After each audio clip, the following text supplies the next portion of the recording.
안녕하십니까, 투자의 귀신입니다. 오늘 영상은 살짝 올리기가 약간 망설여지는 영상입니다. 왜냐면은 제가 저는 구독자도 적고 조회수도 많이 안 나오지만 혹시 코인 가격에 영향을 미치거나 그럴까봐 혹은 쓸데없는 얘기를 제가 하는 거 아닌가, 제가 말씀드릴 내용은 팩트이긴 한데 혹시라도 이런 것을 얘기를 했을 때 누군가 손해보지 않을까 하는 걱정 때문에 약간 꺼려지긴 하는데요. 그래도 팩트는 팩트니까 말씀을 드려야겠죠. 하여튼 제가 오늘 알아낸 얘기를 해보겠습니다. 어제 메디블록이 상장을 준비하고 있다는 소식 전해드렸죠. 그 근거로 38 커뮤니케이션이라는 비상장 기업들 정보를 공유하고 비상장 기업들을 장외 주식을 거래하는 사이트인 38 커뮤니케이션의 IPO 예정 추진기업, 거기에 당당하게 메디블록의 이름이 올라가 있다는 걸 소개를 드렸었는데요. 뿐만 아니라 여러 분야에서 직원들을 새로 모집하고 있는 모습, 이런 것까지 같이 보여드렸습니다. 그런데 갑자기 오늘 38 커뮤니케이션에서 메디블록이 사라졌습니다. 이거는 어제 제가 캡처해둔 그림팔입니다.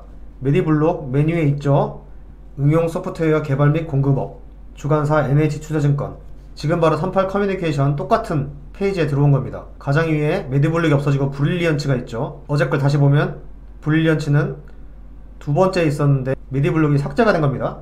저 오늘 이걸 보고 나서 조금 벙쪘었는데요. 혹시 메디블록이 장난질을 한 거 아닌가, 그런 의심이 들어가지고 이걸 좀 알아봐야겠다는 생각이 들었습니다. 메디블록 전화번호를 알아내서 직접 전화를 했습니다. 전화를 했더니 내선번호 몇 가지가 나오더라고요. 내선번호 2번은 CS팀이었습니다. CS팀으로 연결을 했더니 통화가 안됩니다. 전화를 받을 수 없다고 나옵니다. 또다시 했더니 전화를 받을 수 없다고 나옵니다. 그래서 내선번호 1번인 개발팀으로 연락을 했더니 전화가 됐습니다. 어떤 여자 직원분이 받으셨는데요. 제가 메디블록 코인을 갖고 있는 사람이라는 걸 설명하고 질의를 좀 할 수 있냐고 여쭤봤더니 질의는 따로 받지 않고 블로그나 웹사이트에 있는 내용을 참고하라고 그렇게만 답변을 주셨습니다. 그래서 그럼 제가 질의할 수 있는 방법은 없는 거냐 라고 여쭤봤더니 통화로는 안 되고 블로그 가장 아래쪽에 나와 있는 이메일 주소로 질문을 해달라고 그렇게 답변을 해주셨습니다. 그래서 오늘 오후에 이메일로 몇 가지 질문을 드렸습니다. 그 답변이 오후 7시 정도에 왔는데요. 같이 한번 볼까요? 제가 보낸 이메일 내용 그대로, 답변 그대로 수정하지 않고 보여드립니다. 세 가지 질문을 했는데요. 메디블록의 증시 상장을 추진한다는 게 사실인지, 그리고 38 커뮤니케이션 사이트에서 IPO 예정 추진기업 명단에 올라와 있다가 오늘 삭제됐는데 그 이유, 그 다음에 메디블록 코인으로 현재 메디블록에서 하는 의료 서비스를 이용 가능한지, 이 세 가지를 여쭤봤는데요. 답변은 앞에 두 가지만 답변이 왔습니다. 메디블록은 IPO를 추진하고 있지 않으며 주관사를 선정한 적이 없다. 해당 링크는 타사 BNC테크가 잘못 걸려있는 것으로 파악된다 라는 답변이었습니다. 세 번째 질문에 대해서는 답변을 주지 않았는데요. 일단은 제가 제일 궁금했던 거에 대한 답변은 있었습니다. 메디블록 IPO는 메디블록에서 추진한 적이 없고 38 커뮤니케이션 측에 수정을 요청한 상태니까 메디블록에서 뭔가 잘못한 게 아니라 38 커뮤니케이션에서 잘못했다는 얘기가 되겠죠. 자, 그럼 BNC테크라고 그랬습니다. BNC테크를 제가 찾아봤습니다. 클릭해봤더니 BNC테크는 옛날 이름이고 현재는 RF시스템즈입니다. RF시스템즈 한번 찾아봅시다. RF시스템즈는 사실 여기 밑에 있었습니다. RF시스템즈 절삭 가공 및 유사 처리업, 뭐하는 회사인지 모르겠지만 IT 회사는 아니네요. 자본금 590만, 매출 214만 8600만, 당기순이익 12억 500만. 어제 봤던 메디블록이랑 좀 다른데 내용은, 메디블록은 매출액이 244억 9500만원, 당기순이익은 22억 3800만원 이라고 나와 있습니다. 그래서 이 RF시스템즈가 뭔지 네이버에서 검색해봤습니다. RF시스템즈 영문 주소는 BN텍이 그대로 있네요. RF시스템즈로 사명을 바꾼 겁니다. 절삭가공 및 유사 처리업. 여기 보시면은 매출액 244억 9558만 2020년 12월. 자, 보시면 244억 9500만 똑같죠? 결국 RF시스템즈의 작년 12월 매출액이 여기 써있는 겁니다. 그러니까 이 매출액, 이 정보는 맞고 또 주관사 NH투자증권 얼추 맞는 것 같네요. RF시스템즈 홈페이지를 한번 들어가 보겠습니다. 홈페이지는 공사 중입니다.